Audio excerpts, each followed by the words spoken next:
Bonjour à tous, c'est Manu de You Can Change et aujourd'hui une petite vidéo sur la culpabilité de s'arrêter dans le travail. C'est parti.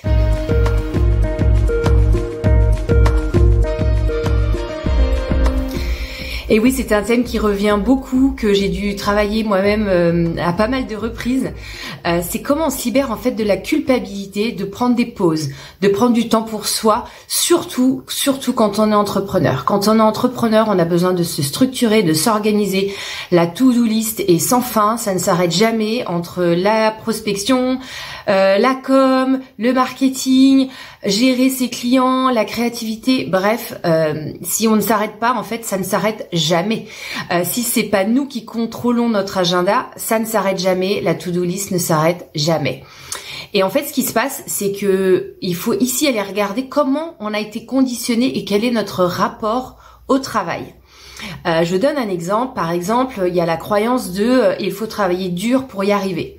Si quand on a été enfant, on a eu des parents qui nous donnaient beaucoup de reconnaissance par rapport à la réussite, par exemple à l'école, donc nos notes, t'as une bonne note, eh ben bravo ma chérie, c'est super, tu vas aller loin dans la vie, et t'as une mauvaise note, en fait c'est une catastrophe, et pourquoi t'as pas une meilleure note, et du coup en fait il y a une part de toi qui reçoit de la reconnaissance, c'est-à-dire derrière ça c'est l'amour en fait de tes parents par ta réussite. Donc en fait c'est ce qu'on appelle un peu, et tout ça c'est inconscient, mais la part de nos parents aussi c'est ce qu'on appelle de l'amour conditionnel, c'est-à-dire que si tu as des bonnes notes, je t'aime et je te reconnais et je t'accepte. Si tu as des mauvaises notes, et ben là c'est punition et là il y a une forme de rejet. Donc en fait on va se construire dans ce schéma-là. Et qu'est-ce que ça va créer derrière? Surtout quand on est à notre compte, parce que quand on est salarié, on a peut-être moins cette problématique, quoique on peut aussi être une bête de travail en étant salarié complètement. Mais quand on est entrepreneur, on a ces doubles challenges parce qu'il faut qu'on change de casquette tout le temps, et donc du coup la to-do list elle est beaucoup plus intense, et en plus on a beaucoup plus de responsabilités par rapport à notre propre réussite. Et qu'est-ce qui se passe en fait quand on est dans ce schéma-là inconscient? On va avoir beaucoup de mal à s'arrêter, on va avoir beaucoup de mal à demander de l'aide, on va avoir beaucoup de mal à déléguer, et on va avoir beaucoup de mal quand la vie change, pour nous, notre contexte change, de pouvoir s'arrêter. Je vous donne un ou deux exemples qui va peut-être résonner avec certaines d'entre vous en tout cas. C'est les femmes, et donc j'en ai eu pas mal dans mes clientes qui sont entrepreneuses, qui gèrent leur business, business boss, working girls, et en fait elles sont tombées enceintes. Donc grossesse veut dire bébé veut dire dans un premier temps surcharge, peu de sommeil, encore des clients à gérer, et du coup pas d'arrêt, donc pas de congé de maternité.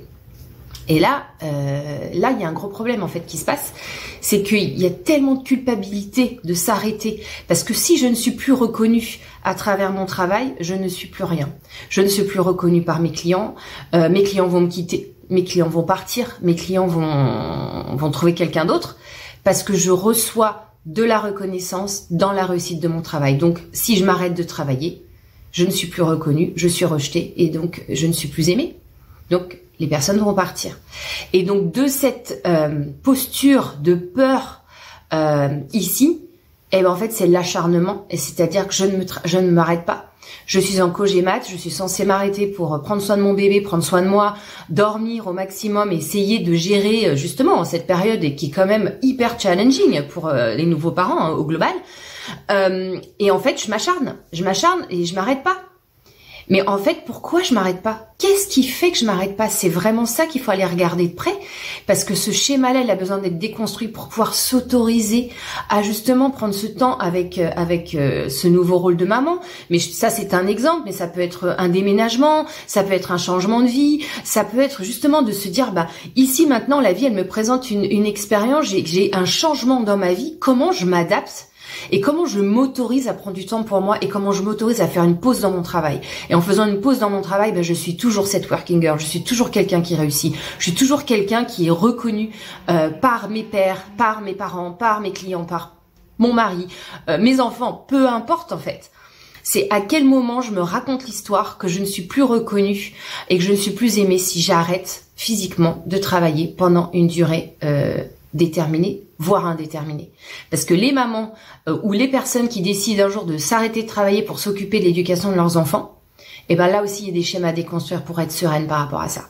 Voilà, je voulais vous faire cette petite vidéo parce que c'est un thème qui revient beaucoup et qui est pas évident à gérer. Ça, c'est clair. Et du coup, bah, qu'est-ce qui se passe derrière? C'est de l'épuisement, c'est burn-out parce qu'en fait, on peut pas tout faire en même temps.